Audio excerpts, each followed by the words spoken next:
Moss Book 2 is quite the thrilling read. Some great classic games hit Nintendo Switch Online. Got my review of Jared Leto's Morbius. All that and the latest in every tool today. Hello, my friends. Welcome to the Electric Playground. Thank you for joining me today. We have got a very fun episode that I put together. It is packed with all kinds of stuff. There's a lot going on out there.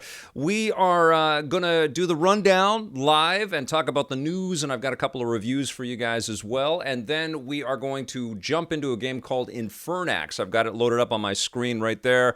We're going to play it on the, not the PS5. We're going to use the DualSense controller on the Steam Deck. It's supposed to be kind of like an old-school Castlevania game. I haven't even started it. I just want to check it out with you guys. Heard good things, though. It's called INFERNAX. So that's the way we do it live. That's right, Curtis, Eric. Here we go, Alpha Cat Zero. I see that Hollowflower was the first in the room and was dancing to the Please Wait music, which is great, along with Baron Zemo, which is fantastic. That's what we want to do, right? We want to do a little dancing before we get into it. I see Grovel. I see Paradroids. I see Liquid 3600. I see John Fire 71. I got a couple of waves from Curtis, Eric, and Sword Thumb says play forever. Chris in Color with a very appropriate message there. And I honestly, I feel you, Chris. I was playing forever last night, and now I'm super tired today. Oops. I, too, was playing forever last night. All right, let's get started. We're going to go back to first positions. I'm going to cut this out for the YouTube channel. Thank you for being here, everybody. Let's go right into our rundown. Hey, welcome to the Rundown. My name is Victor Lucas, and I am thrilled to have you here in the Electric Playground. Today's show is brought to you by our friends at the Gaming Stadium. They are Canada's leader in online esports tournament facilitation, and they've got tournaments happening every single weekend that you don't want to miss out on, and you can find out all about these guys at tgs.gg.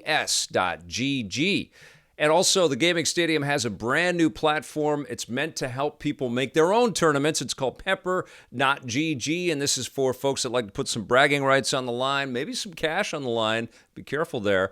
But you can find out all about this free service that they run at Pepper.gg. And of course, we have a dedication for today's episode. It is going out to Sadness, who says, just a note about PS3 emulation. I don't think Sony is willing to invest in the development needed to do that. I suspect people don't realize how much time and development Microsoft needed to implement to get Xbox 360 and original Xbox games running. And then he says, the PS3 cell architecture is still very hard to emulate. Top-end PCs boil when trying to run the RPC S3 emulator. The PS5 could barely run RPC S3. An open-source community make emulators far more have more time and expertise from the crowd to invest in similar team-based corporate development on a short deadline. Very astute comment, and yes, it makes a tremendous amount of sense that Sony is maybe a bit hesitant to revisit the past when they've got all of this future development and new, software to sell to people, but they're subscription services meant to bring as many types of players into the fold as possible. And absolutely, Xbox has crunched the numbers and has recognized that there is a tremendous amount of value and goodwill in bringing people classic software in the highest fidelity that is achievable on the Xbox Series S and Series X. And so it completely makes sense for players like myself and many of you out there to, kind of want Sony to deliver the same thing, especially because, as we all know, the PlayStation 3 was a console that struggled out of the gate to have the performance that was hyped to us. And there's some incredible software on PS3 that would just run beautifully on the PS5 if the skill was there to make, the emulation run really, really well. I hope that eventually becomes the case because, streaming this software just won't be the same as playing it right off of the metal. But it is nice that we are going to get a nice assortment of different titles to play across the PlayStation generations. Looking forward to more information on the new subscription services. Oh, and hey, I just found out before we went live with the show today, and we go live on our Twitch channel, by the way, twitch.tv/EPN. So please follow the channel there if you aren't already. E3 is canceled fully. No digital, no live event. It's surreal. I've been going to E3 since the very first one in 1995, and I've been following the digital ones as well as we've been all dealing with this pandemic. It is incredibly, it's a big bummer for me to hear that there is no E3 at all, and who knows if it's going to be coming back. The Summer Game Fest from Jeff Keighley is coming back, and he's celebrating. He's got victory laps going on Twitter right now. But I hope it's not RIP E3. But we'll find out more soon, I'm sure. All right, let's talk about a VR game that has been enchanting me. It's called Moss Book 2. If you've got a PlayStation VR set up in your house, whether for your PlayStation 4 or dongled up to your PS5, I think I know what you're going to be up to this weekend. Moss Book 2 is here. Moss is one of the best VR experiences that I have had as a player. And Moss Book 2 had a lot to live up to, but also the setup was really good with the original game because Moss was not an enormous game. It was a brief visit to this fantastical world where you play a little mouse adventurer named Quill. And Quill is helped along by you, not just as the player, but you're also a participant in the adventure of the first game and also in the second game. You play the reader, and the whole setup, the whole idea behind these Moss adventures is that you are rifling through pages of this grand fantasy adventure tome, and you are living what's on the page. So you'll have picture book moments where you're actually flipping through pages, and then you'll go into the adventure that is being discussed and narrated. And there's an incredible actor that does all the narration and does a lot of the different character voices and has an amazing time with it and is incredibly inviting. It's like you're being read a story. And so what's unique about Moss 2 is that obviously there was a lot of great work to build off of. And so we're seeing a lot more interaction with the background environments. There's a lot more character depth and detail. You see this giant frog that comes out to greet you, and it was terrifying when you first see it. And the thing that I will say about this footage, this is all in 2D, right? And I've captured it right off of the PlayStation 5 and I dumped it into OBS here. It's not quite the same as if you've got the headset on and you're looking at all of the tactility of the world that has been crafted for you by Polyarc, the developers. They've done an amazing job at building something that feels like you can reach, from your eyeballs and into the world and touch everything. But they also give you that experience as well because you play this character in the story, the reader, that actually does interact with objects in the world. You see that I had to push the I used the PlayStation 4 DualShock 4 controller to play the game on my PS5, but I had to push it forward in order to take control of the door and pull it open. And you see in this little one, I'm grabbing an enemy that I've been fighting as I'm moving the sticks around on the controller, but I also can actually move the controller by pressing the triggers down, and I drag this creature that I'm fighting over to this switch to open the door for me. And there's lots and lots of instances throughout the game where it's a little bit of you're moving the controller and you're using the thumbsticks. And it sounds like it would be cumbersome, but it's so elegantly made and it's so inviting. The whole world of Moss. And, honestly, you're not going to want to dive into Moss 2 if you haven't played Moss 1, and it's so worth it. The thing about Moss Book 2, though, is that obviously it's just launching, and currently it is a PlayStation VR exclusive. It's not available for any other VR platforms. The original Moss is available on a bunch of different platforms, including Oculus Quest. But what is achieved with this game is obviously an enhancement visually. You can see lots of beautiful details as you enter the castle. You can see all the ferns, and you can slice all the grass with your tiny little sword. And everything just feels like it might be poking you in the eye. And the cool thing about playing this reader character in the game with your headset on is that you're actually in the world with Quill. So it's not just the camera like it is in Lucky's Tale.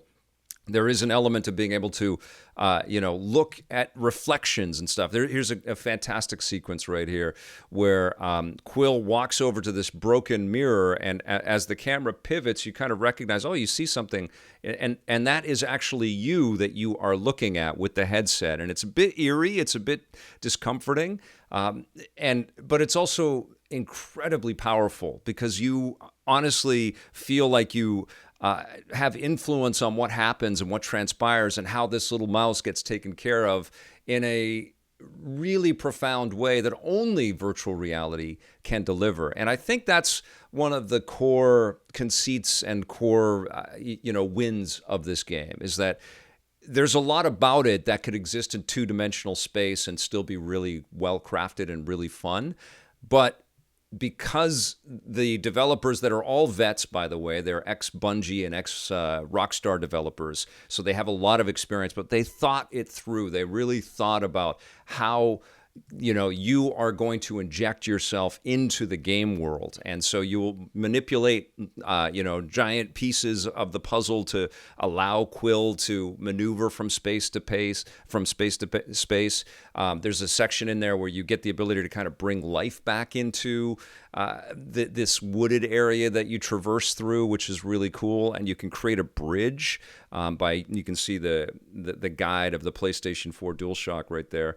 And you just sort of grab it with a couple of the trigger buttons and you pull the bridge across. So it's really kind of showing you what you can do in this world. Now, we've done these kinds of things in 2D games for a long time, but it feels so palpable in VR. It feels like you're really reaching out and touching these elements, and it's really profound. It's really, really lovely. Quill also picks up a bunch of brand new abilities, and I'll show off one right here. I'm trying not to spoil too much in the story because there are some nice twists and turns and some shocks. It's not all happy adventuring. There's some sad elements in here too, but she gets this kind of flash zip ability where you press on both trigger buttons after she's put her sword up in the air, and you can zip across open spaces and stuff. You can also use it while you're trying to solve a puzzle, like you see me here right now. I'm trying to hold this swing that you can actually grasp by pressing down on the trigger buttons.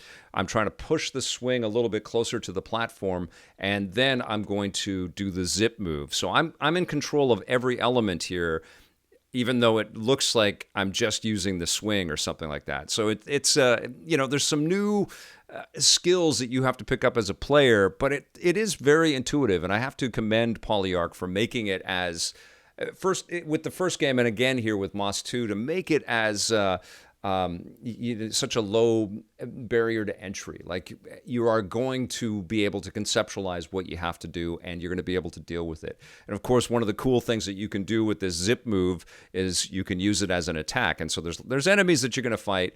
I would say that it's a bigger emphasis on exploration and puzzle solving than enemy attacks. But you are threatened, and there are things that will hurt you and take you out of the game. You also can't go swimming, so if you fall in the water, it'll give you a quick restart. The checkpoint system is really friendly to the player. The whole thing is honestly, it's like a big hug. Even when you die or get hurt quite a bit, one of the things that you can do as the reader is you can grab Quill and pick her up and give her a little bit of health. And you can see that she gets a nice big hug from her uncle. And that's the other cool thing about this game, too, is that there's a beautiful sense of detail in the title. And, you have control of the camera, so you can tilt your head right in and push your head right into the moments. And it's like you can zoom in and do whatever you want to do in real time as you're playing the thing. It's really a beautiful, beautiful experience.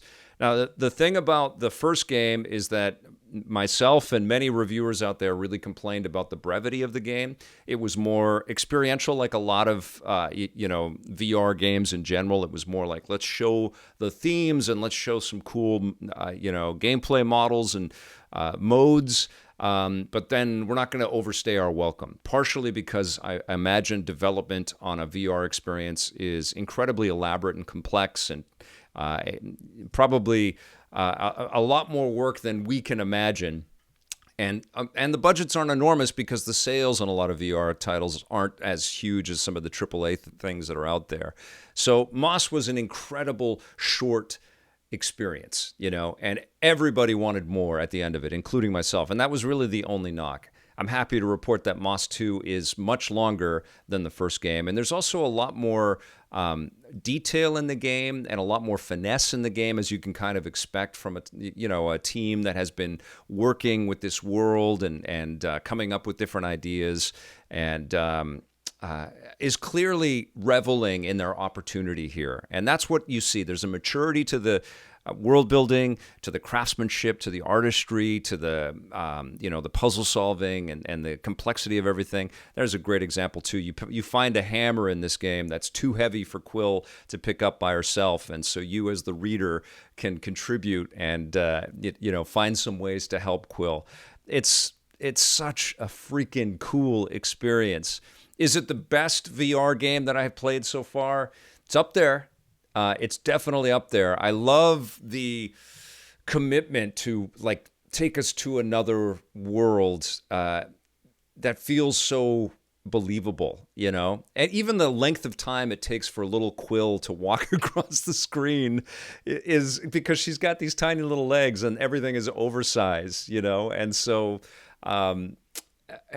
it reminded me a little bit of It Takes Two in a way, that sort of level of commitment and detail in that awesome game. There's a little bit of that in this one as well, but she'll take forever to just walk across the screen, and she finally leaves.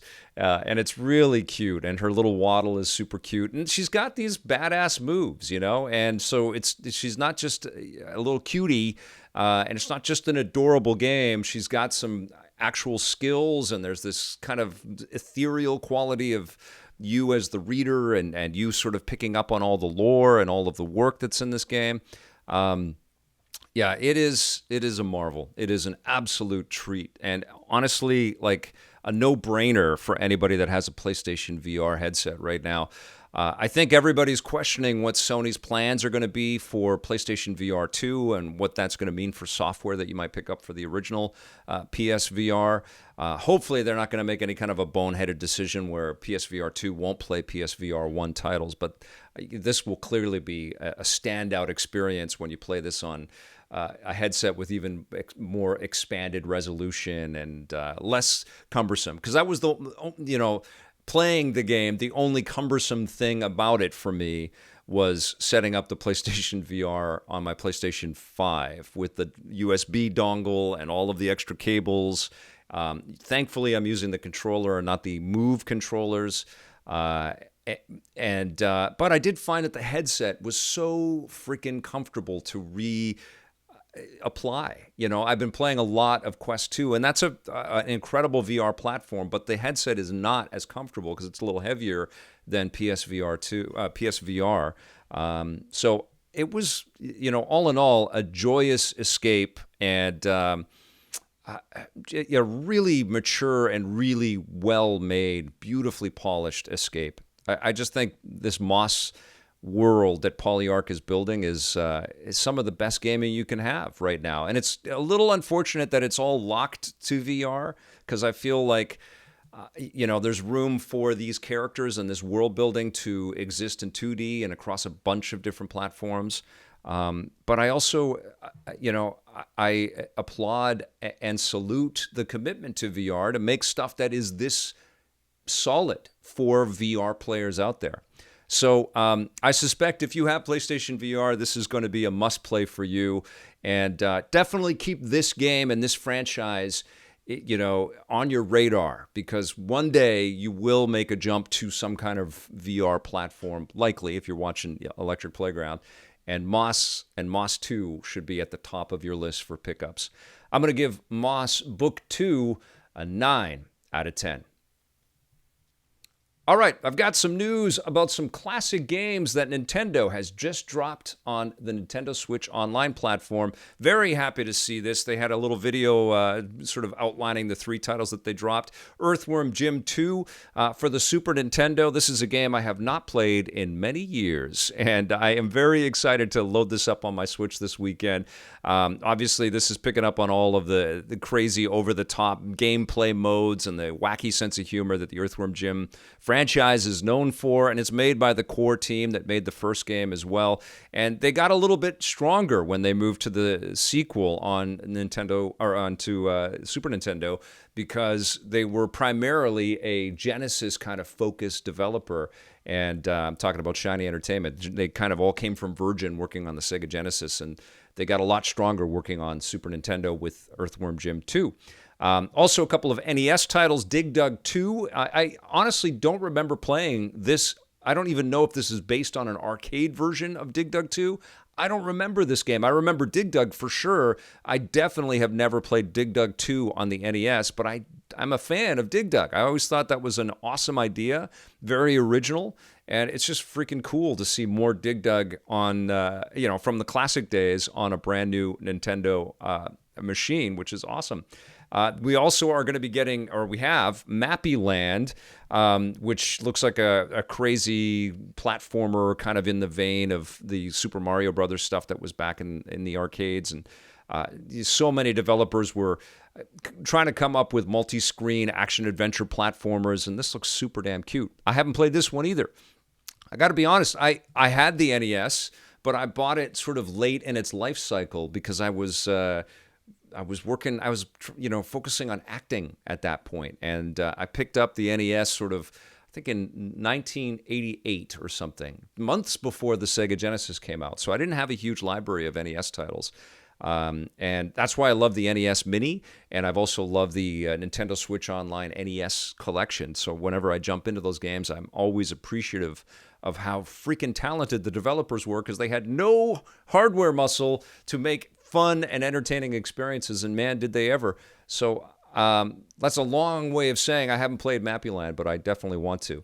But I've got some more Nintendo news for you. Nintendo also dropped a little bit of information about Nintendo Switch Sports, which is coming up at the end of the month. They had a nice video encapsulating all of the different modes that we're going to get in this game, with some flashy visuals and flashy graphics, kind of in line with the higher resolution bump up that we're seeing in the visuals in the game. I mean, this is a slick looking game. We find out that we are going to be participating in all of these events in a place called Spocko Square, which sounds, that's an interesting alliteration right there. But they showed off the different events that we're going to be getting to begin with, and I know that more is coming down the road. Volleyball is one of the first ones that they showed off, and as they were showing off the gameplay, and a lot of it is what you would expect out of a sports type action game like this, especially coming off of Wii Sports. But they also showed in little boxes and windows some of the motion controls that you're going to be able to do within the game. And each one of these different sports. Badminton is another one that's coming to Nintendo Switch Sports. And I have to be honest, I can't remember every single event that was in Wii Sports and Wii Sports 2. They did a couple of other games that were in that style back then, and I can't remember all of the things, so I don't know if this is brand new or not, but it looks pretty cool. I do remember bowling. I loved Wii Sports bowling, so I'm excited to see the upgrades to Switch Sports. I remember bowling being incredibly addictive on the Wii, and if they can recapture that, but improve the fidelity and make it feel even more realistic on the Switch, that will be a big hit, I'm sure. And then they also showed off some soccer, which looked a little bit like they've been taking some cues from Rocket League with the oversized ball. But this looks fun as well, and you can use the controller and you can use motion controls, but they also have the leg strap that you can pick up, the accessory, and strap it to your leg and do free kicks and stuff with the game, which looks crazy. I mean, it looks super cute, and I think that's going to be a big hit too if it feels one-to-one. Then they also have a sword fighting experience called Chambara, and I don't know if this is a real thing. I've never heard Chambara, but you can whack opponents off of a platform and they fall into the water. Is there a televised version of this? Because this sounds amazing, and it sounds painful. But I would watch this on TV, or does anybody do this? Or is this only in video game form? Because this is cool. But you can have dual wield. So this, I'm going to call this the lightsaber mode, basically, right? You're just flailing with your your foam lightsabers. It looks like a lot of, and trying to knock your opponent into the pool. That looks aggressive and super crazy fun. Tennis is coming back. Tennis was a huge hit on Nintendo Wii Sports. And obviously the fidelity is going to be a lot better. And this is taking advantage of some of the AMD hyper-resolution stuff that they've been working on behind the scenes. There's been some data mining on some of the information on this game, and people have recognized that it's going to look better than it should on Nintendo Switch. So that's exciting.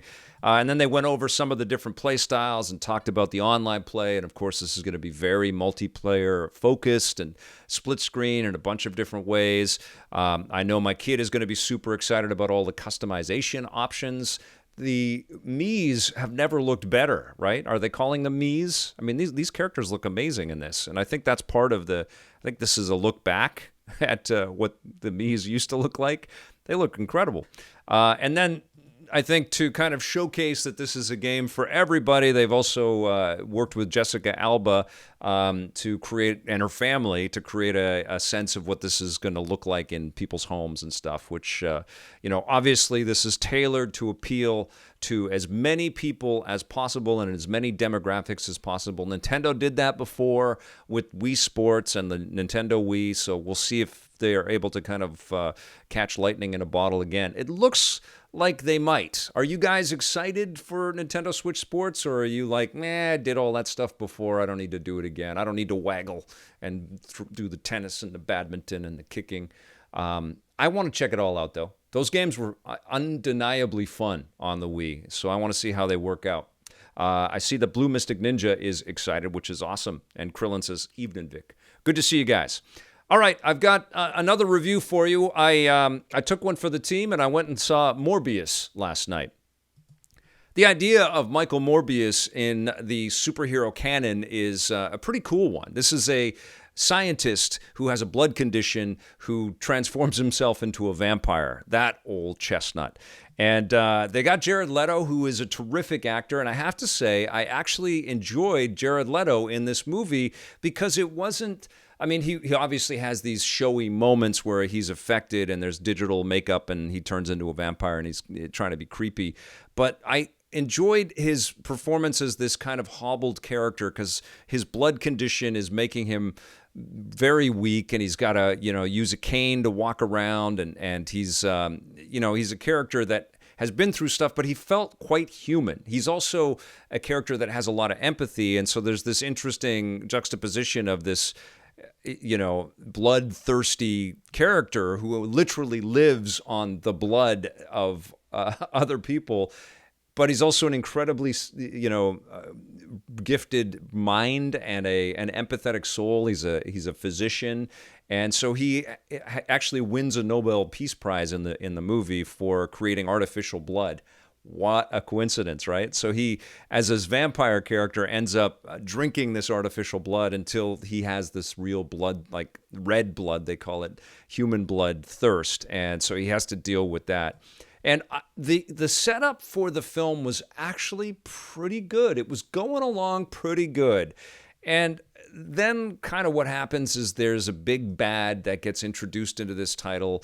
A lot of the buildup and the creation of Morbius and the myth of the character actually is kind of rad. There's some cool visual effects. He's got bat radar, so he can sense things everywhere. They do this kind of liquid visual effect across everything. And he also picks up the idea that he can kind of surf on airwaves and things like that, so he can fly. And I kind of dug all of that. But the big bad, played by Matt Smith, really breaks everything down into it's just going head to head with these two superpowered beings going back and forth and crashing through city walls and trying to punch each other. And it's not very smart, and it kind of pops the balloon of all of the work that has happened so far in the film, and it just sort of focuses the camera on this back and forth that doesn't make a lot of sense. And the other thing that the whole setup for these two characters is a flashback sequence that was really poorly handled. There's no other way to say it. So there's no emotional investment in this relationship, and the movie really hinges on you having this idea that you care about how these two characters interact.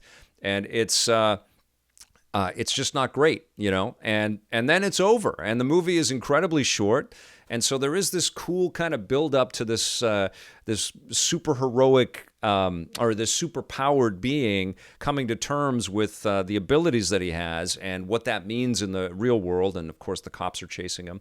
But then it's over, and the way that it ends is just so bloody stupid. And then there's a huge emphasis on Sony's part, and I can't believe that Marvel had any real say in any of this, to kind of inject that this is part of a larger universe like they're doing in every good Marvel creation out there. And it just felt so artificial and superfluous and tacky, it was so poorly handled, the whole climax and ending of all of this, that it just leaves a terrible you leave the theater and you're like, what did I waste my time with there? That was just awful. And it's too bad, because I think that the character of Morbius, who has been around since the 70s, there was a 1971 comic where the character was revealed, and I read this book, and it was really cool. I mean, the idea of this vampire sort of self-forming himself and then working as a villain, fighting against Spider-Man, and eventually becoming a bit of an anti-hero, and then being a part of the supernatural subculture of the Marvel universe, the comic universe. It is a perfect platform to grow and to see the idea of Morbius beside Ghost Rider or Blade. I mean, that would be an interesting matchup, right? To see Blade and Morbius. But the movie just kills itself. It's so flat, and it just devolves into nothing.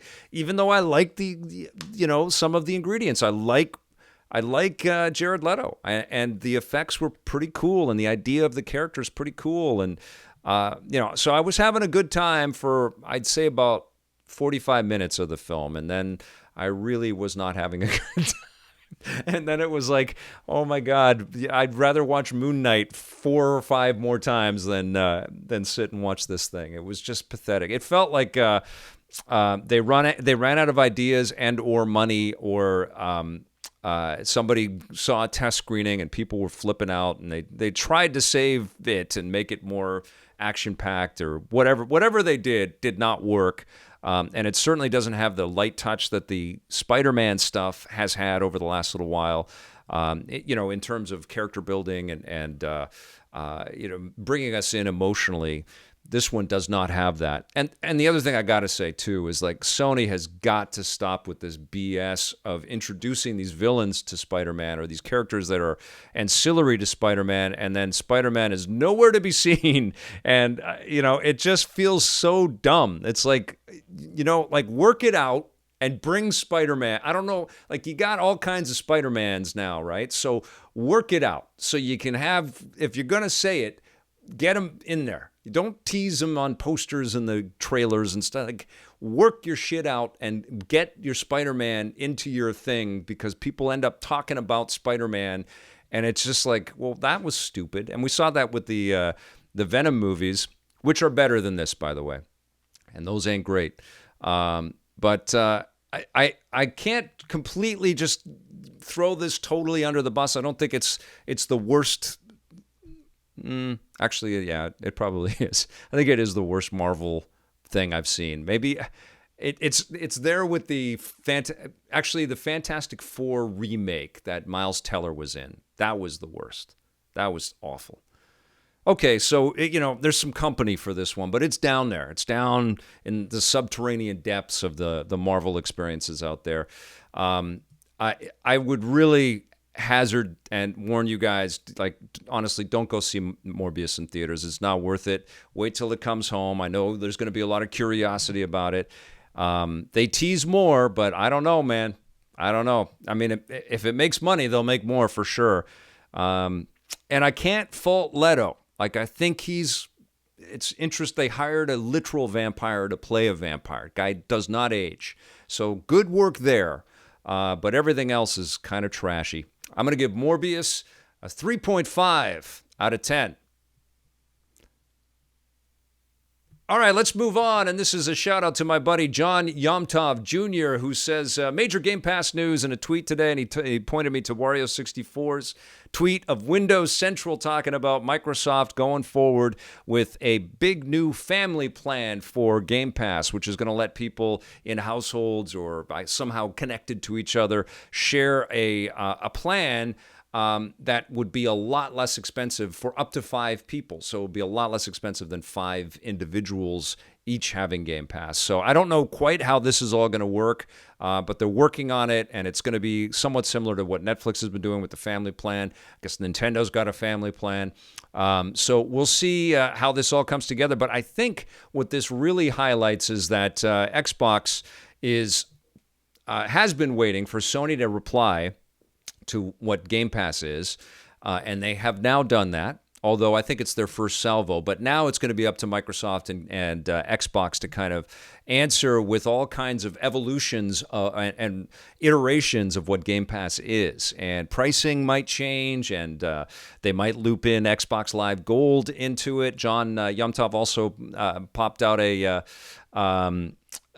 great comment about Microsoft just rolling in internet so it's free and then just charging for Game Pass. So I think what we're probably going to see is just Xbox getting a lot more aggressive with its branding and its stories around Game Pass. And you can bet we're going to hear a lot about MLB The Show 22 very soon. But that's, I think, a pretty cool development. There's going to be a family plan for Xbox Game Pass players out there in the not-too-distant future, which is pretty cool. And we've got a lot of big games coming up, so that's pretty sweet. All right, I've got a couple more things to tell you guys about. There's a game coming up from Raw Thrills. Is that right? Is it Raw Thrills? I forgot the publisher. Is it Raw Thrills? No, that's Eugene Jarvis. Raw Fury. One more time. Okay.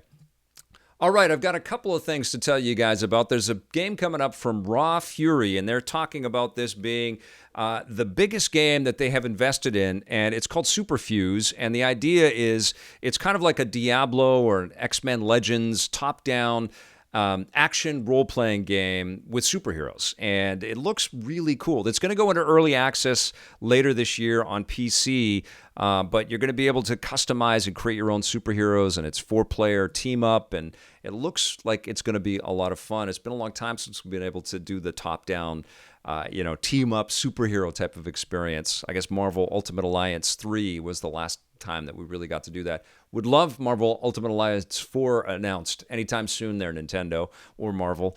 But look forward to Superfuse. When it goes into early access, I'll definitely download it and we'll play it together. How does that sound?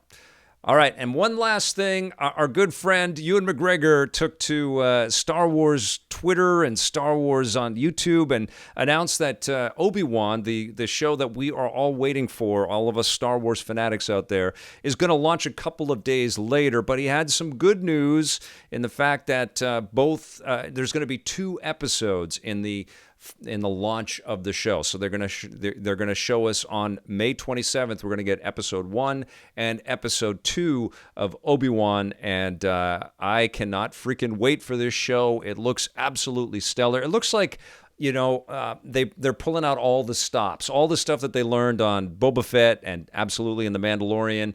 It just looks mega wattage. And Hayden Christensen's going to be in there as Darth Vader. It looks like there's going to be some awesome Jedi hunting going on and lots of cool lightsaber battles and force battles. I cannot wait for this freaking show.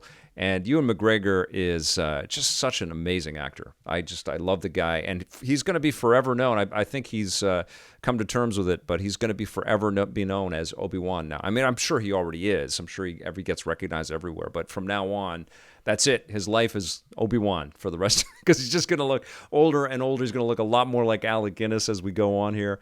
But I cannot wait. May 27th is when we get our new Star Wars show. All right, you guys, that's going to do it for the rundown today. Thank you so much for watching. I'll be back again very soon with a fresh episode for you.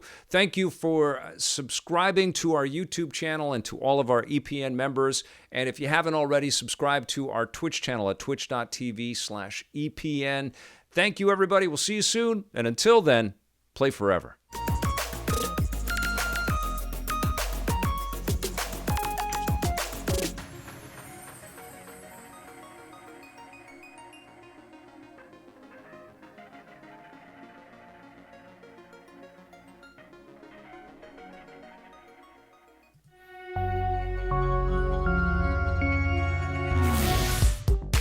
Welcome to This Day and Everything Cool for March 31st. On this day in 1999, Keanu Reeves knew Kung Fu. I know Kung Fu.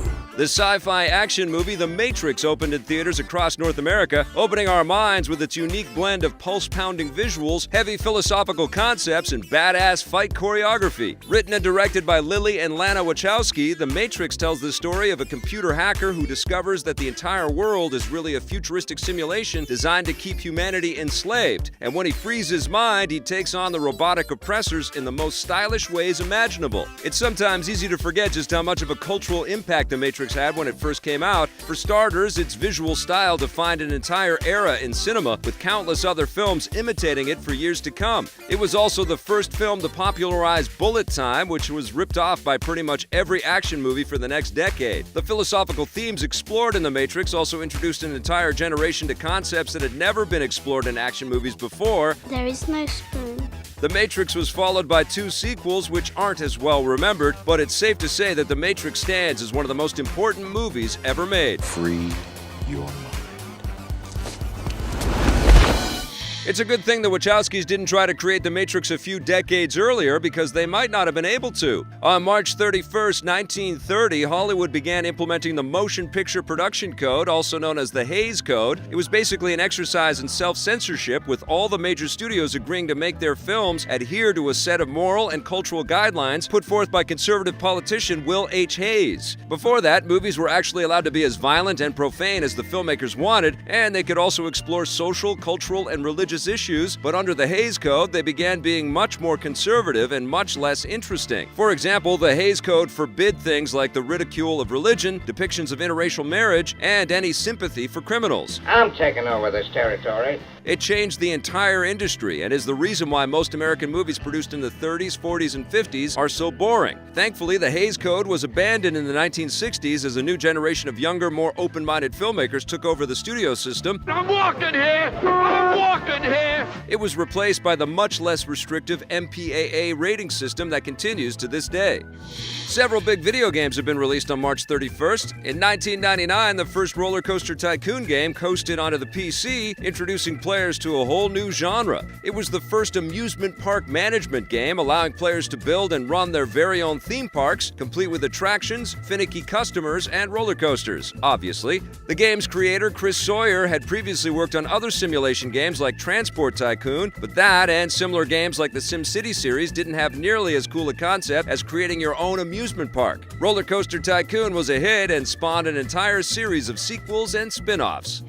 On March 31st, 1997, the first-person shooter genre got closer to conquering consoles. Doom 64 was released on the Nintendo 64, becoming one of the first-person shooter games released on a console. There had already been a handful of FPSs released on consoles at that point, like Wolfenstein on the Super Nintendo and Alien vs. Predator on the Atari Jaguar, but Doom 64 was the first that was comparable to the PC. Not only did it offer fully 3D environments, but the character models and weapons were arguably an improvement over the PC version. Doom 64 wasn't as well received though, but it did show that the first-person shooters could work on a console. It wasn't long before the genre really took off on consoles. The original GoldenEye was released on the N64 a few months later.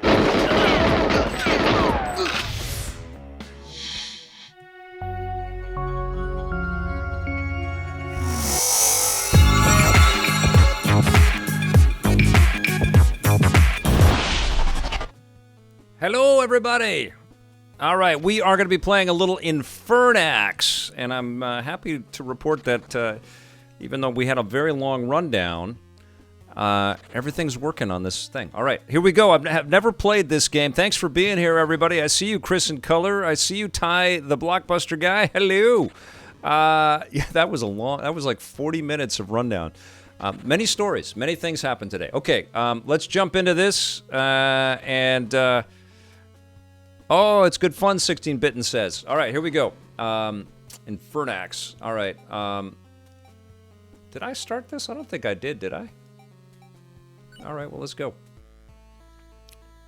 The young Duke Batwing, tired of the violent crusades, finally returns home. But Batwing was unaware that something came back from the Holy Land to his homeland the year before. A mysterious book written by a madman whose scriptures were believed to hold great power. This is where Batwing's adventure begins. That's me, I'm Batwing. All right on, Ty. Good to see you. That's awesome.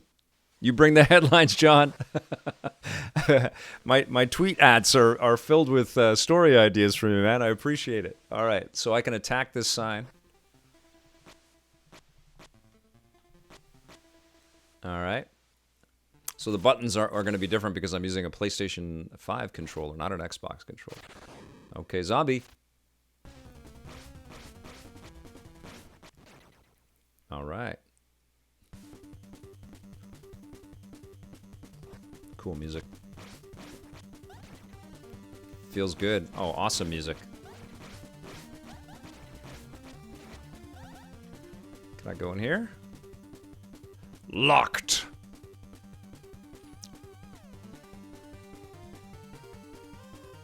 Did this game come with an issue of Nintendo Power? No, it didn't, but I know it's on the Switch as well. This would be a great fit on Nintendo Switch, especially all those crispy pixels on the OLED screen. It's the one thing that I wish was better on the Switch deck. Well, there's two things. I really wish the... Actually, there's more. I need to do a new video on a couple of months with the Switch deck. I've streamed a hell of a lot, so I'll talk about that. But I wish it had that OLED crispiness. I wish the charge USB port was on the bottom of the machine. Oh my god, disgusting. And I wish I could record video. I'm sure that's coming, but I would like to be able to press a couple buttons and record video right in the... this thing is insane. Right on the machine itself. And then I could tweet out little video clips and things like that. I like doing that.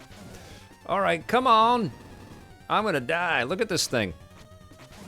This is disturbing. You guys are going to have... did I call it Switch Deck? That's going to happen.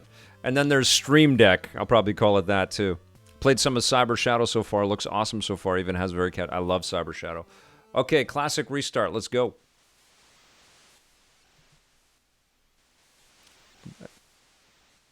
Turn the game up a little bit. You got it, Rathless. Is that better?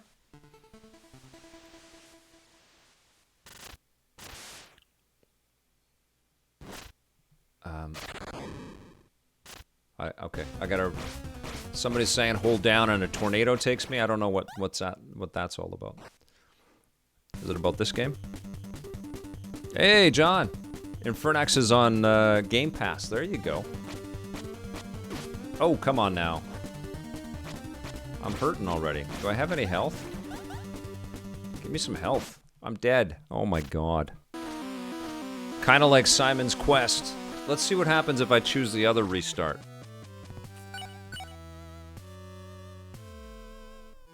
Oh, why not? Oh yeah, I'm okay with that. It's more... So I'm casual restart.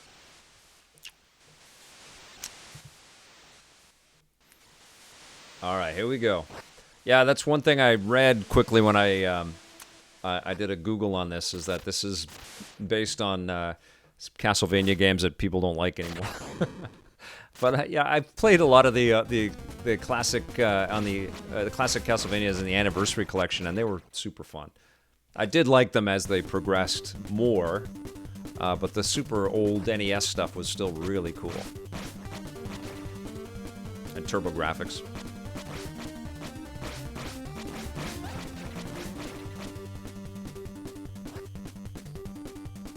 But I think the after the PlayStation 1 with Castlevania and the GBA stuff,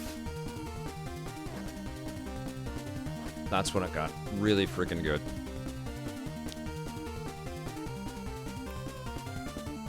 All right, here we go. Oh man, look at this. Look at how cheap that is. Alright. Got you. Okay, let's go see this freaking creepazoid. Yikes! Slay. Oh, man! Wow, I'm covered in blood. Oh, this game. Oh, God. Wow. Save game. Wild.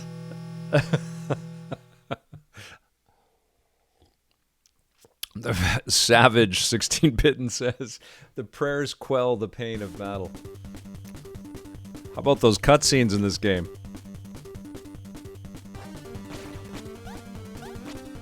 I love when bad guys explode into a shower of coins. Oh, jeez.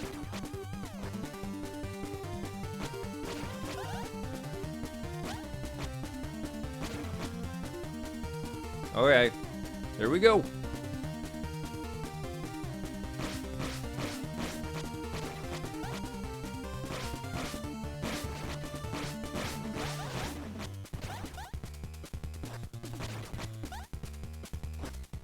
Oh.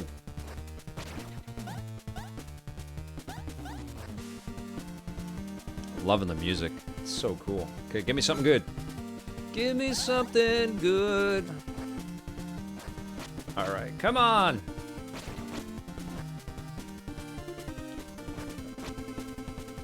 Bet you I can get a double jump soon. Yes, double jump in the other direction.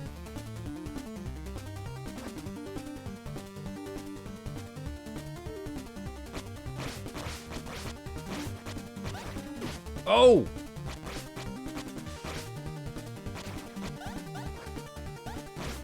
Alright, I got you. Thanks for all the money. Oh, there we go. Jeez, they are just not generous with the health. Look at these freakos. Okay, let's go down here. Those things look like they're gonna come and hit me in the head. Stalactites. Oh, look at that. What is that? Those are creepy. Oh, yes. Oh, man. Oh, they explode a bit. I really need... Do I have any other powers? Nothing. Okay. I'm gonna die. Gotcha. Okay, give me this. What am I getting? Oh, I got so much dough. I'm loaded. Oh, man. I have one little tiny bar of health here. Okay, got you. Dead. Oh. Yes. Oh no. Whew.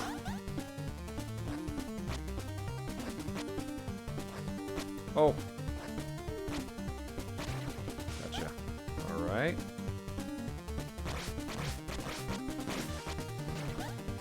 I love these games that like full-on embrace the chiptune culture and this era. It's like an art statement in a way, you know? It's like we were so entranced by the classic days that we have endeavored to emulate it and build something that would feel right at home back then. It's a total homage. I love it. It's beautiful. Duke Batwing, please aid us in battle. Oh, oh, God.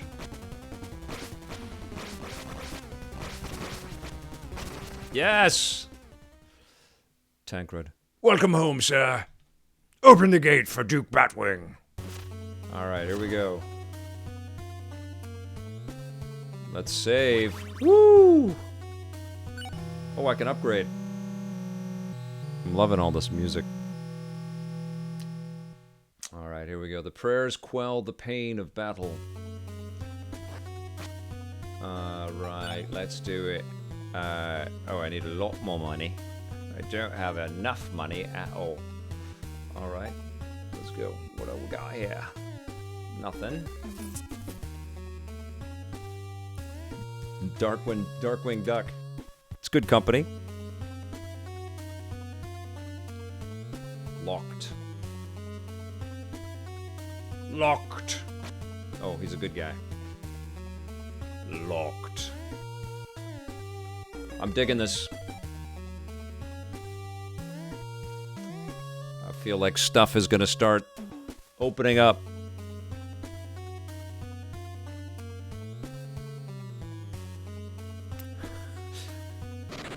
Uh-oh. Ty's got the Darkwing Duck theme song. We do have a Discord. I don't have the URL handy, though. And I have not been there in a while, truthfully. Because I'm always working on rundown. And reviews. Uh-oh. Uh-oh.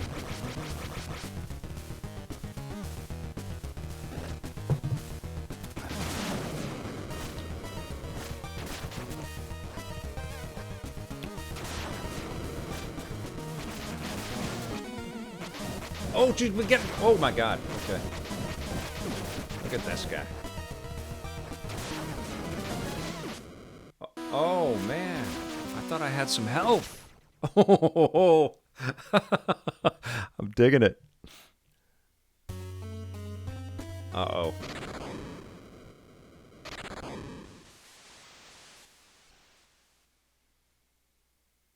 The gate, hold the gate.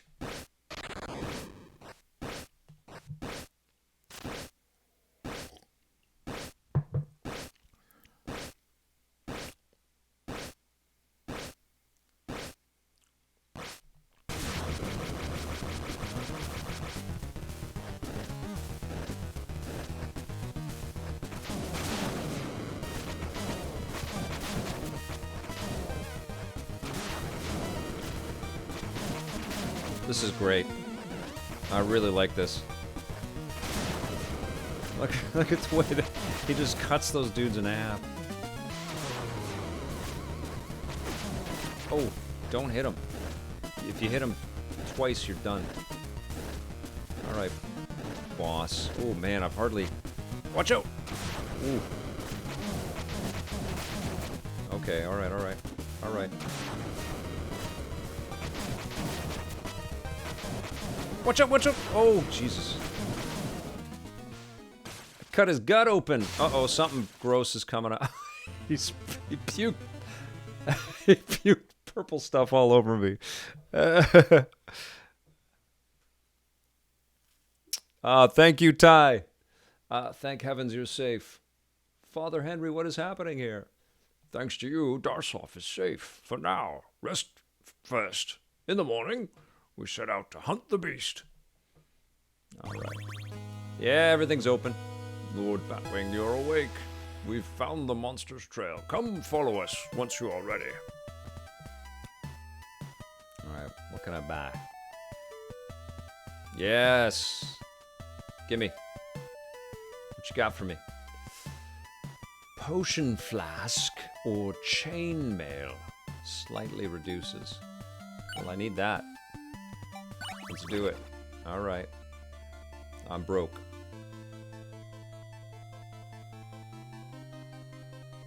Cool. All right. Okay, that's pretty cool. Is that it? Let's see if I gain any other knowledge or secrets. My husband has gone mad since he came back from the Janto Peak. Would you please help him? Of course. Well, thank you, my lord. He's in the house underground, just outside. Okay. So you go on quests. Little RPG element. Good, good. Handsome Hans. Hello, traveler. Did you know you're speaking to Hans the Great? Huh? Yes, you see, I, Hans, am a respected member of a certain organization. It's kind of a secret. Huh? I can tell you are very impressed. If you want to attempt to gain my prestige, we meet in the Tohan Passage. All right. Hans Gruber. Yeah, let's save. And I cannot upgrade. No, I cannot. There we go.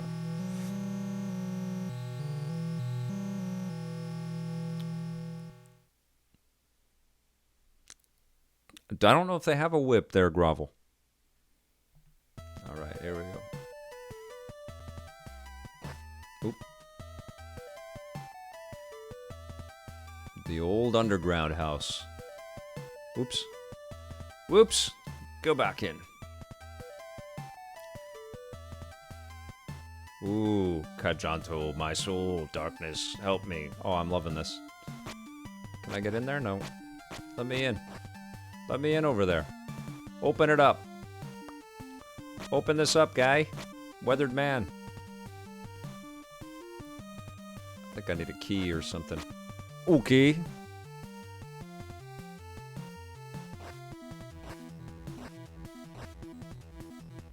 This is incredible. This is on Game Pass. Very cool.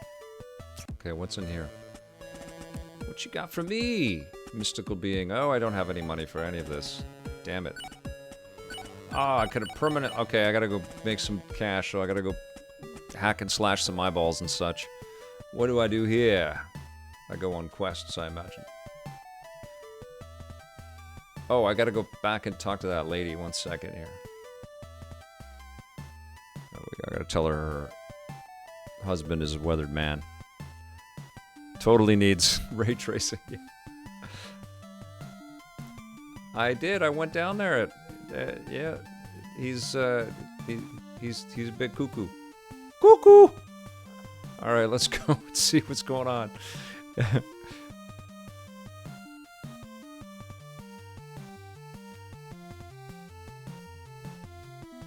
How do I help him? Oh, I must have to get some potion or something, right? Some kind of secret stew or something. All right, let's go back up. I need to go... I'm going to go talk to people in the inn and see if I can learn some things. I'm supposed to travel to Arcos for work, but the roads are too dangerous. Not even Darsov feels safe anymore. These are dark days indeed. Oh, it's free. Yes, I do. Thank you. So I have one. Great. Lord, an unholy skeleton is haunting my father's grave. I beg you to destroy the abomination.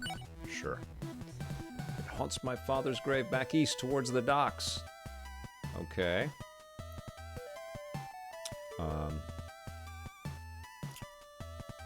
The docks are this way, right?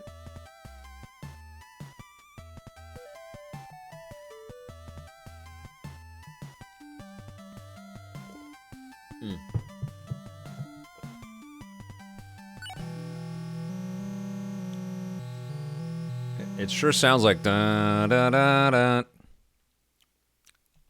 Blue Mystic, thanks for putting the Discord link up there. That's awesome. I guess I need to do that on the Twitch main page, don't I? Or on the about info.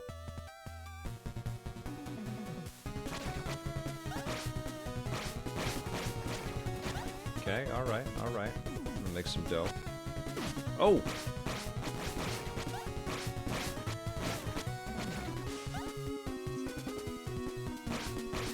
I'm loving this game, guys. This is really, really cool. For those that are just tuning in,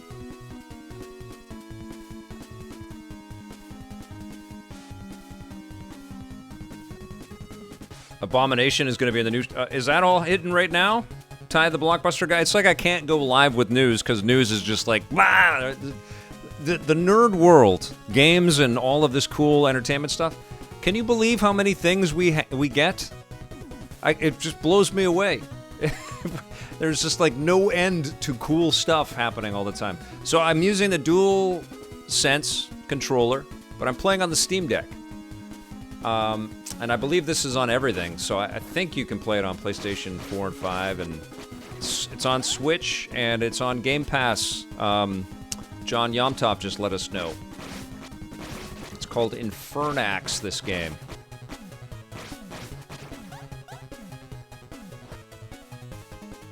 And I love it. I can't get up there. The game wants me to learn. Double jump. Or earn. Learn or earn. Love the music. Uh-oh. There's the grave. Here we go. Yeah! Badass! It's suddenly a heavy metal album cover. Okay, here we go. Get out of there! Nice. Whoa! Thank you for the little flash before you kill me. Speaking of flash, what's up with Ezra Miller? What is that guy? What's that guy's problem? Oh, I'm dead. Boo! But that's cool. I'm gonna go back. Funny, during the rundown, new news happens. It just never ends. We need to make EP 24 hours, man. I will need more people than just me.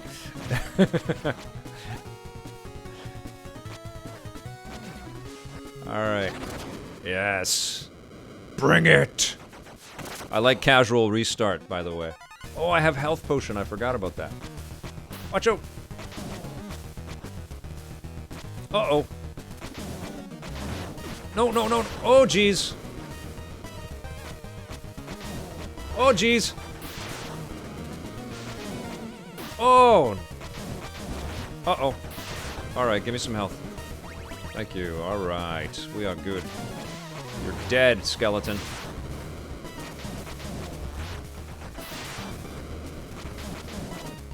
Oh!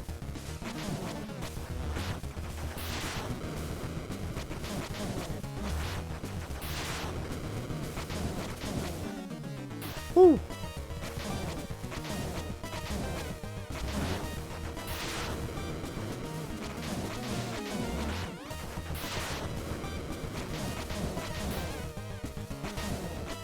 Woo!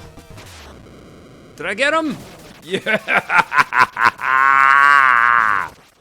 Dead. I'm gonna check that out, Weird West, Waxy Residue.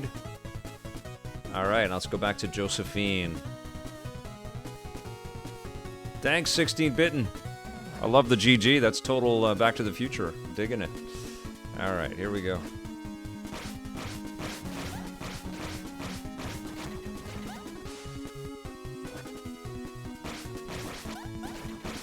This game is really freaking cool. I'm totally hooked. I just got a giant game in, though, which I'll have a review for you very soon. So I can't, after I stream today, I can't touch this for a while. That's why I stream so many games, so many different ones. I don't have the time to review everything, but I want to try everything. I want to have, you know, a sense of everything that's out there. But there's been so many big games. This has been a huge year. Health, yeah. Yeah. Nice. Nice. Nice. Great. Great. Breath of the Wild 2. Got an early copy. 1 year early. No, I got very close to beating it, but I got a nice chunk of everything that's in the game there, Alpha Cat. It's a beautiful game. I was going to stream that yesterday. I asked if I could, but because I got it a little bit early. I just got it yesterday. It's not enormous. It's bigger than the first game, but it's not enormous. Much bigger than the first game. But they didn't let me know if I could stream it in time.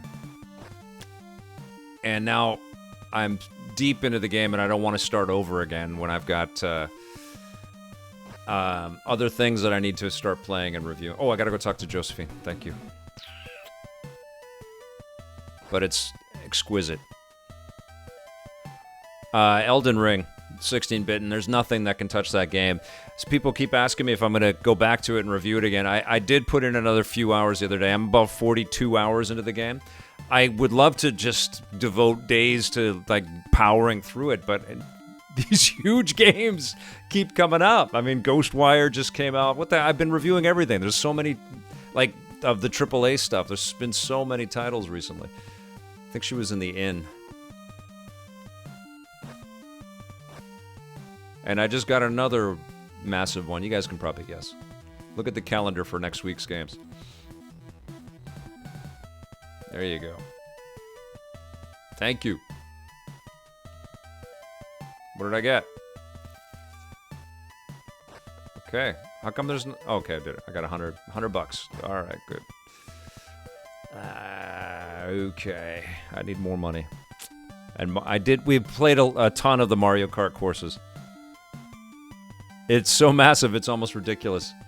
The thing that I love about how big it is, I mean, it's very much like, I'm talking about Elden Ring, it's very much like Breath of the Wild, where every time you load it up, it's like you find a new section of the game, and it's like another game in a way, you know? It's like, oh my god, you expect that you've got a pretty good sense of everything that's out there, and then you load it up and you pick up on a save game, it's like, oh, I just discovered this, and you're on this little interior hunt or an adventure for hours. Keeps happening in Elden Ring, it's amazing. I don't need potions yet. But I do need to upgrade my health if I can. Now, who had that? That was this guy. All right, here we go.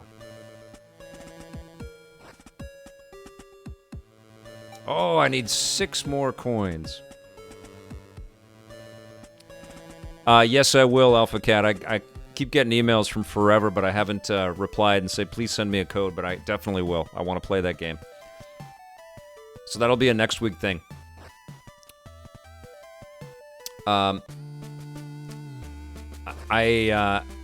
give you guys a little, because you're watching my live stream, I'll give you guys a little preview, a little secret. Headed to LA. It's my first trip since 2020, my first work trip. Going down there next week. And I'm making one studio stop. I'm going to go and visit Polymega. And so I've been dealing with those guys. So I'm going to go and visit the studio and interview Brian Bernal and get a sense of what they've been working on. So I'll have a nice new interview and a little sort of behind-the-scenes report on how they're doing and kind of what's coming up next from them. So look for that. But there won't be a rundown for a couple days next week, but I'll be coming back with some good stuff.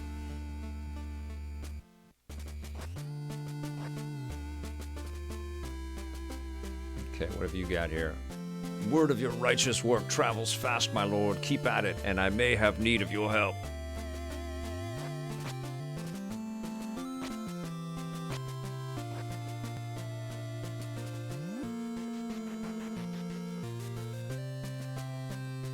John, you're very astute.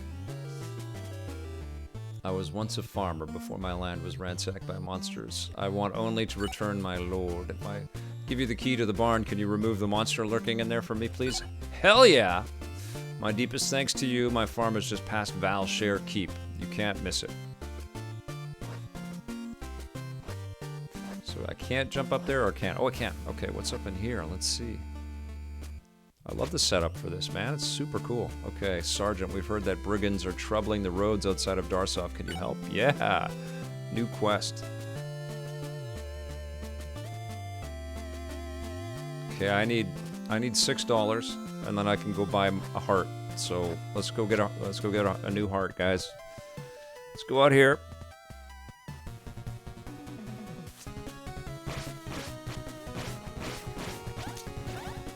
I'm a little nervous, I gotta tell you. It's like I've booked tests and been reading all about traveling, and I'm gonna be masked up everywhere I go. It's a little nerve-wracking to just throw myself out into the world again like that, but I'm so excited!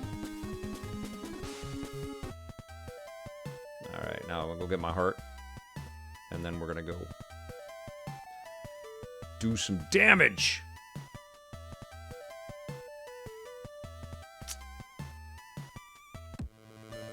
All right. Gimme.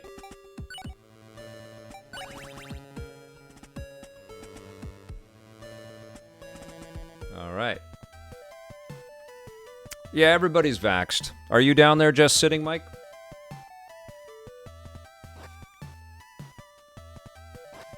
You just hear about all the new variants, and we've got multiple friends that just recently came down with, including Marissa.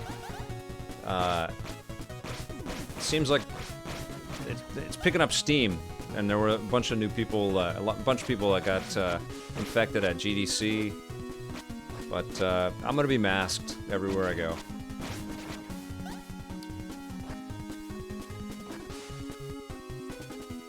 And distanced. Okay, let's go up here.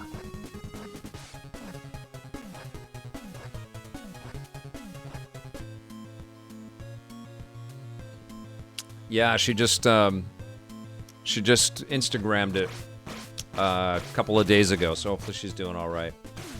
It's the first time that she's got it in the whole two, which is kind of shocking that people are just getting it now, you know, after all of the lockdowns and restrictions, and everybody's vaxxed and boosted, and then, oh, I got it. It's we've been lucky, my family and I. We haven't gotten it. But I know that we will just... There's a sense of inevitability because the thing just keeps mutating and spreading. And, you know, there's not a lot you can do about it. But I know we'll be pissed if we get sick because we've done a very good job at being very safe for so long. And then it's like,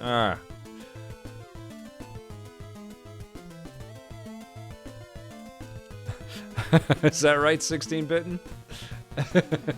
I'm going to try to stay out of it. I'm going to be a nice Canadian coming down to visit everybody again.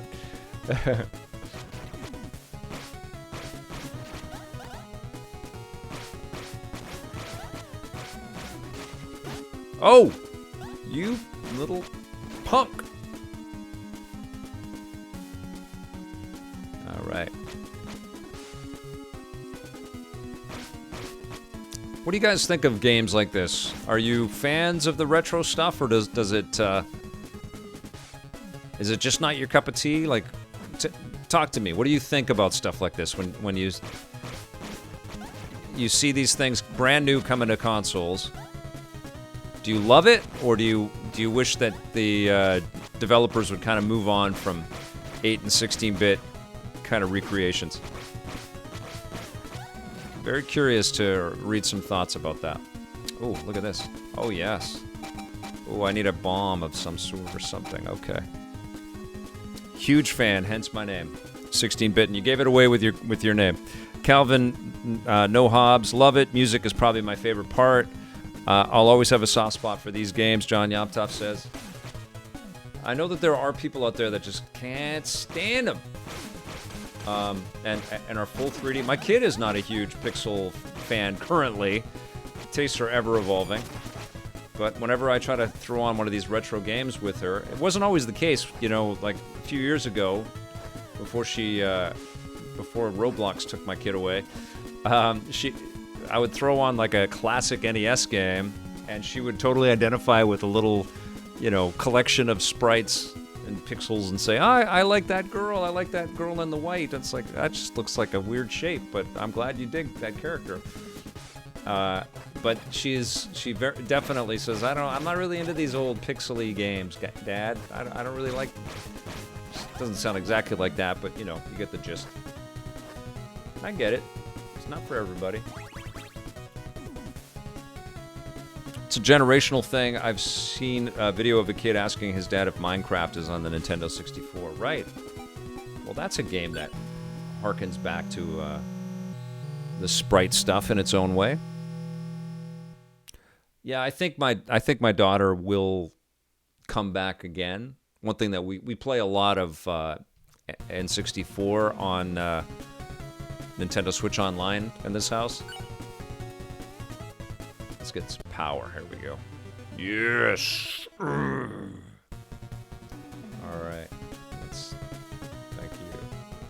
save again.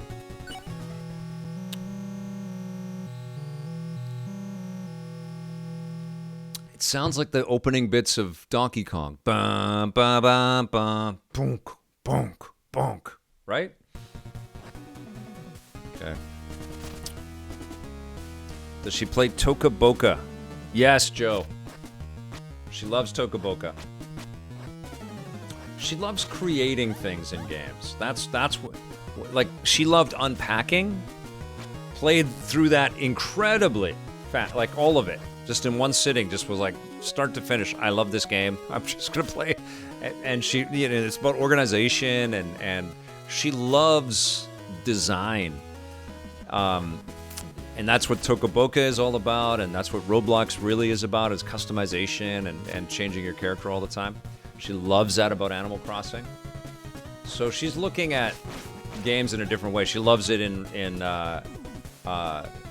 Breath of the Wild, how you can change your outfit and get all of these different weapons and things.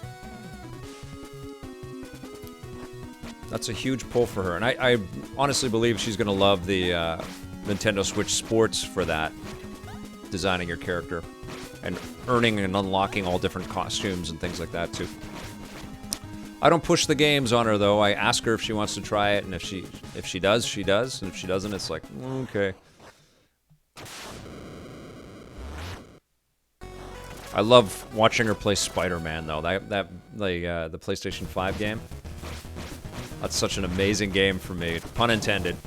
And I just love seeing her figure it out and swing around as the character, and it just warms my heart. I need health. These guys, they're surrounding me. I'm gonna die.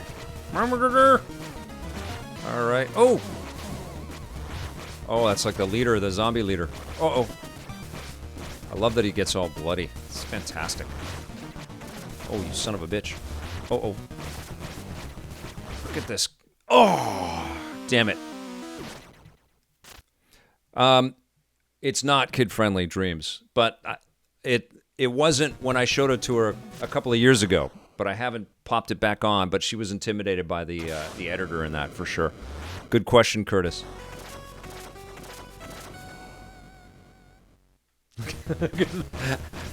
I'm just a mess. I love this. The character is more blood than human right now. What a cool game.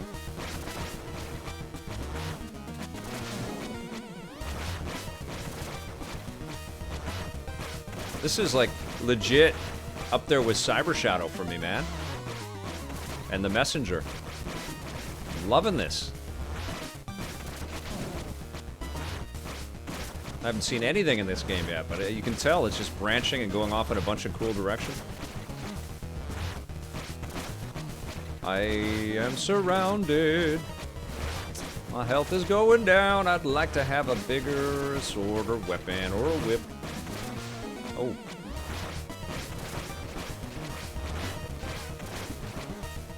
Oh, frack. Axiom Verge. I love it.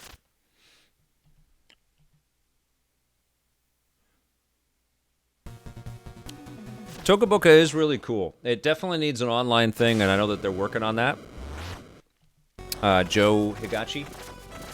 So that kids can share. That's a huge part of Roblox, obviously, is they can create their things and then share them with their buds in real time. Toca Boca needs that. Nintendo needs to get on a better communication system through the Switch.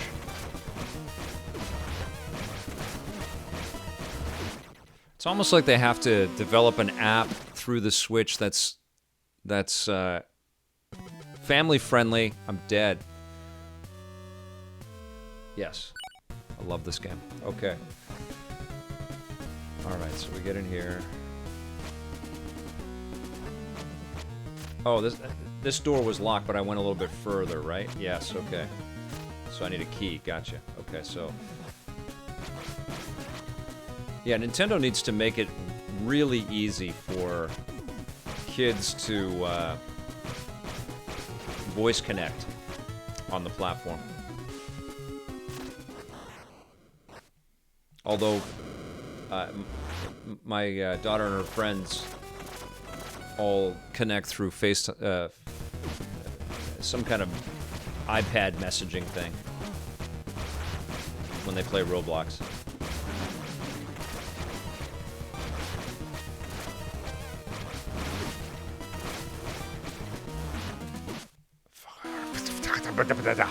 Star-Lord, good to see you. Hope things are good, my friend.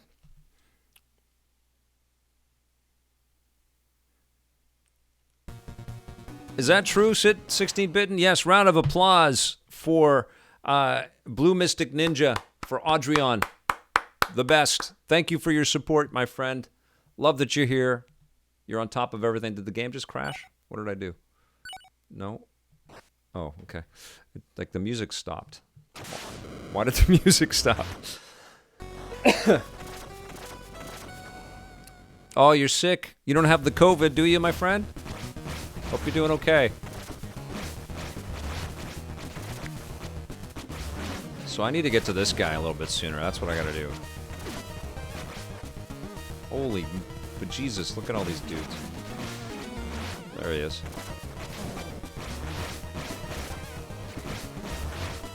Oh.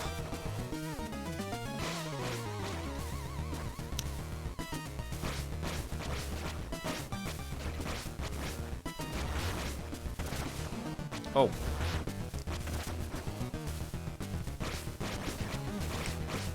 I'm drinking tea with cinnamon in it, and it just scratched my throat. All right, here we go. Oh. Oh, you son of a bitch. Gotcha, gotcha, gotcha, gotcha. Yes, 3 big hit. Oh. Oh. It's really good, Star-Lord.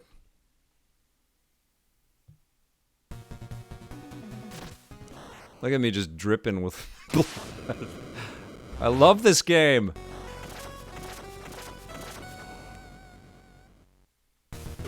Oh.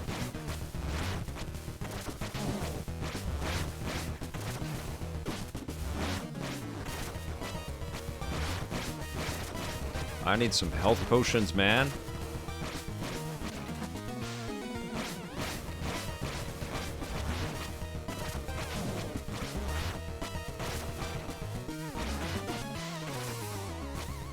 God, it's hard. Oh, frackin' frack.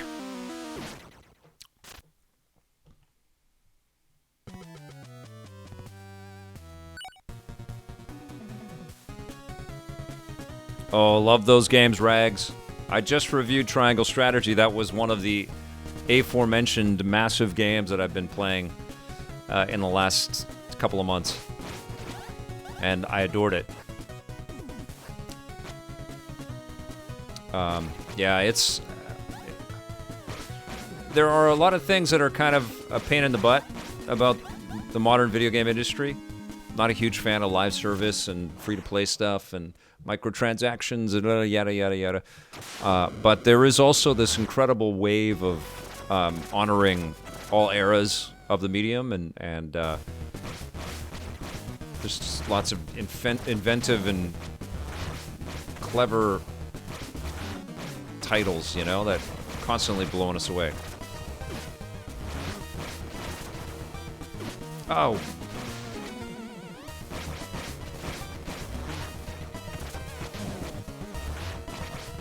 Of every scale. It's not just the huge ones. It's not just AAA. Case in point. This little game called INFERNAX, which right now it's like we're watching season 12 of Walking Dead. Okay, come on, let's go. Yes, got you, son of a bitch. Back off. I wish I had a shotgun.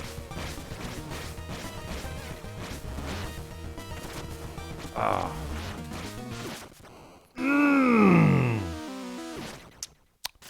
Waxy residue. That's a huge question.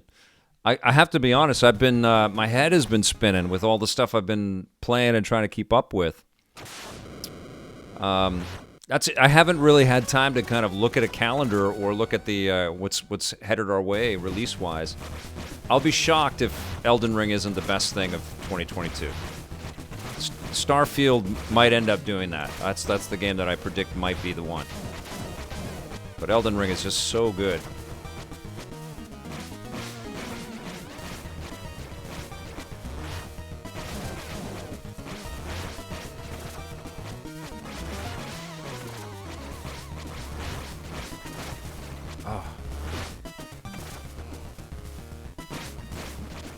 The little guys are a distraction from this guy. That's what's happening.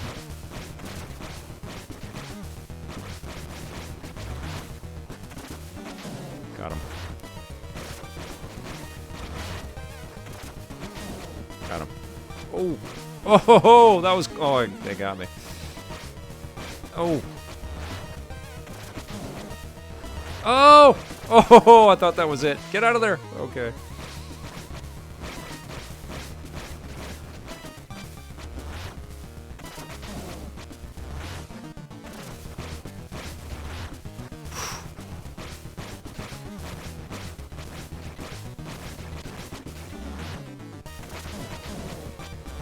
How many hits do I got? Oh, he's got 2 up there. Okay, I'm paying attention to that. All right.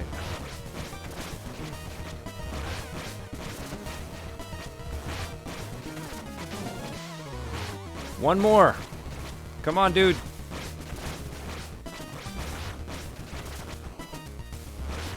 Oh!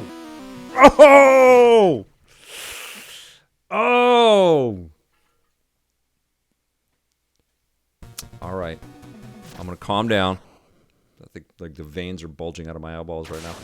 I got to get this guy.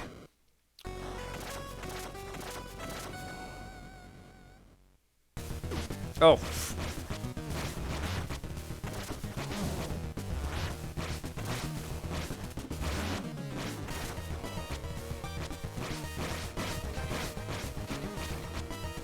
Where are you?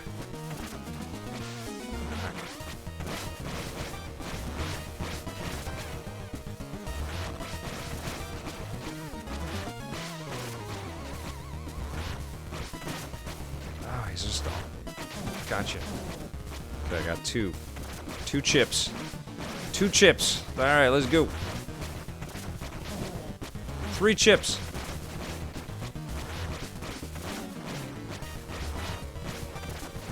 Oh, out of there.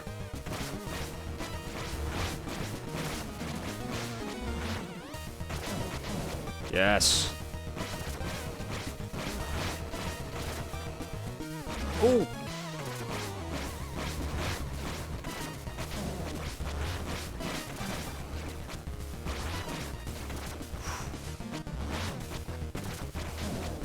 Gotcha.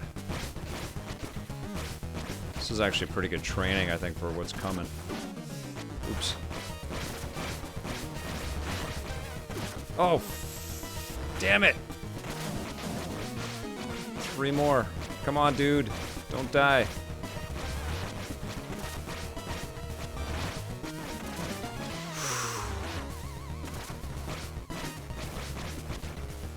Come on over here.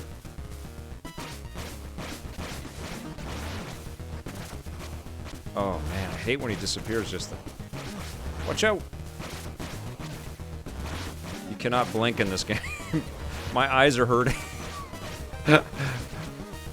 Oh, I'm dead. Ah. Oh, my God. A lot of dudes. Okay. I know what to do now, so I'm getting this guy. There's no way we're stopping. I love this game. This is really fun.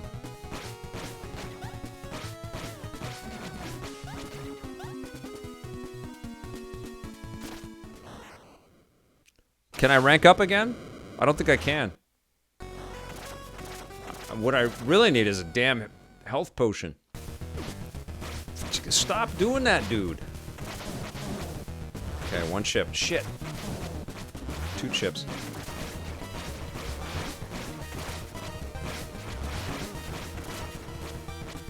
Shit.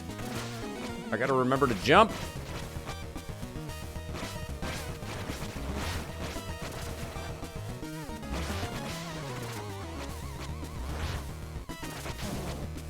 Got him. Okay. Ooh. Oh!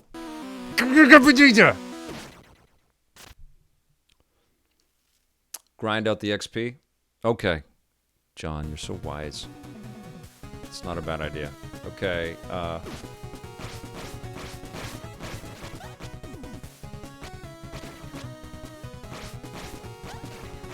I need 1750 XP. And I can get another heart, which I really honestly do need. I understand you. You got my back, John. I'll never forget you in that Battlefield 2042 match. Alright, alright, alright. Bring it.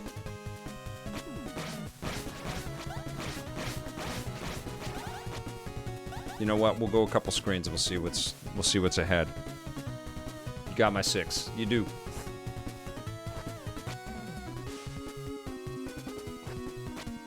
Oh, these are good guys.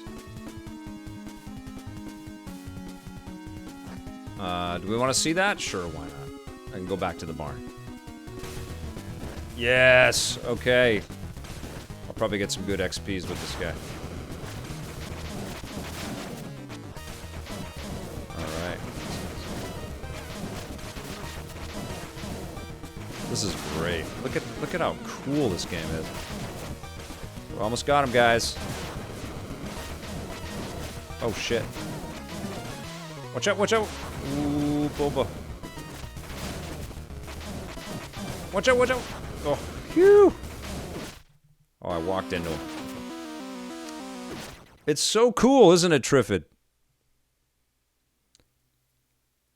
They should help in the house. I know, they're actually, the AI is actually helping me. Oh! Don't walk into the dude. Takes 2 chips on my health meter off. Alright. Great. Almost got him. Nice. We almost got this guy. It's gonna be a shower of XP coming our way. Yes! What do we got? Give me 1,000! Look at that! Purple pus everywhere. Problem solved. Woohoo! 1,000 XP. What do I get? Oh, no XP. None. What?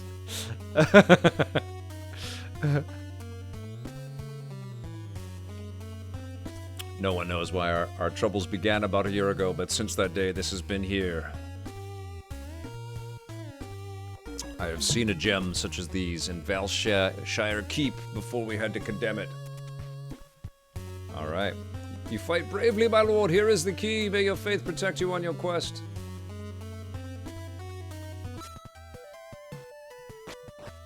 Yeah! 1,000 XP. Break the 5 seals. Okay. No XP. Alright. Well, that sucked. Okay, let's see if I can get some XP over here.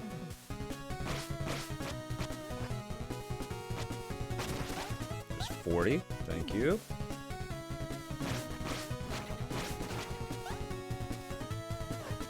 It's down here.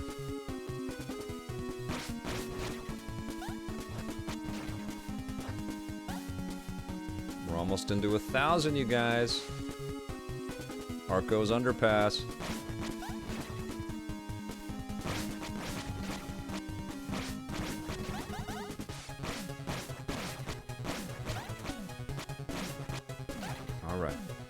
Alright.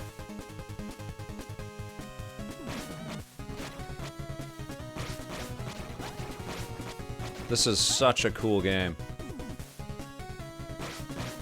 And I don't even have any other weapons. Alright, let's go down. I did crank up my strength. I want that extra titch on my My health. Ooh, we're down by the cemetery. Ooh.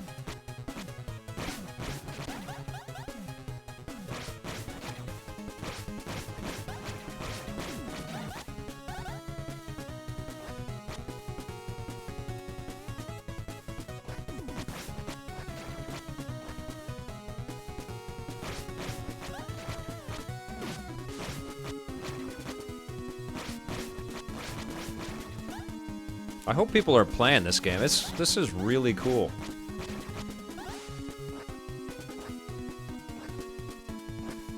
All right. It's got a weird name.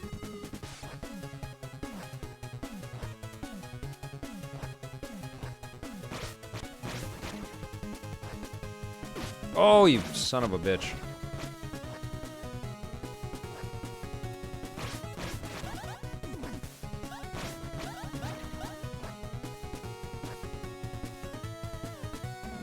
Now. Ooh. I don't know, my dudes. I don't know. Should I do it? I'm screwed. Dead. Oh my god. Where do I start? Where? Oh no. I'm way back here. But I have pretty good XP going.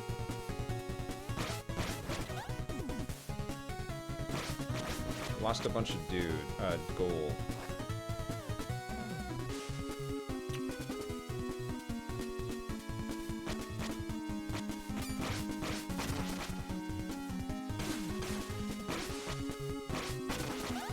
I love all the, like, the ancillary battles that are happening around you.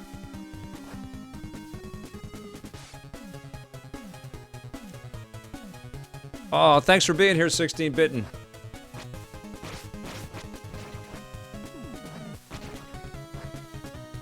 What's up here? Did I get up here?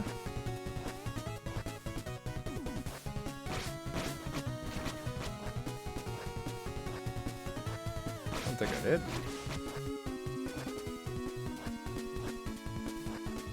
I wonder if there's some fast travel points in the game. Cool. Oh, right. We're gonna try to save that guy that has gone a little cuckoo. Almost got enough to go up in the old heart department. Oh, gotcha. I need double jumps. All right. I see you, game. Look at the dudes hanging in the background. Woo! Let's over that way. Oh, that was close. I don't want to stop playing this, guys.